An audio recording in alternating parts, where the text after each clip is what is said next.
Tell us about signing the new contract. How much of a weight off your mind was it? Obviously sick to death of it, but it was just a situation I was in. I'm sure everyone's glad to see the back of it. I know I am, because I'm sick of people asking me about it, but it's done and dusted now.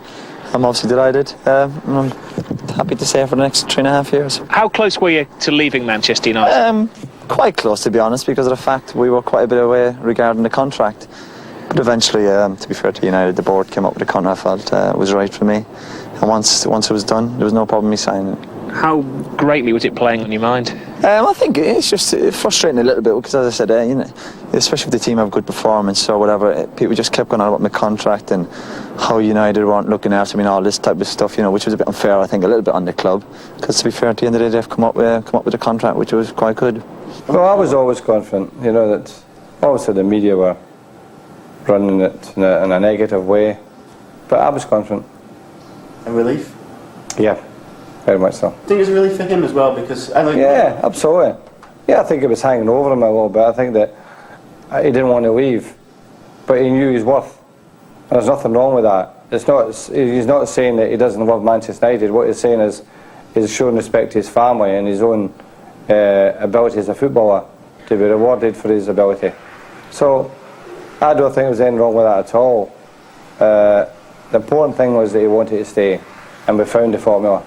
Roy Keane's simply the heartbeat of the side, with a personality that galvanises those around him. His ability on the pitch has contributed so much to the success. Captain and leader. How important to you is winning the European Cup and lifting it yourself? It's made no difference to the fact I missed last year. I would have been just as hungry this year. We had a good result against Valencia, which helped. So fingers crossed. Yeah, I'm obviously desperate to win it for obviously myself and obviously the club, the fans. He's got something that it's got nothing to do with coaching or anything like that, or what a manager can give him. But make no mistake about it, the 90% what you see Roy Keane is Roy Keane, his upbringing and his character. His whole attitude to life is mirrored in the football field.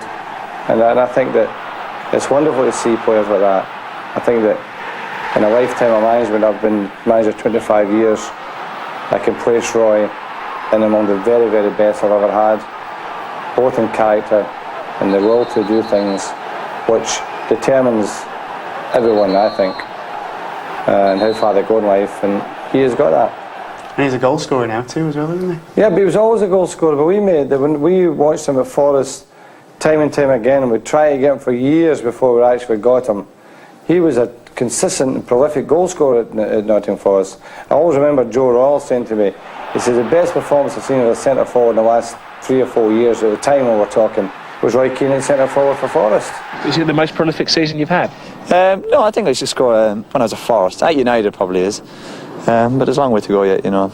Just keep the lads on their toes. You set yourself a target? What are you on now? No, I don't set myself targets. How many you scored?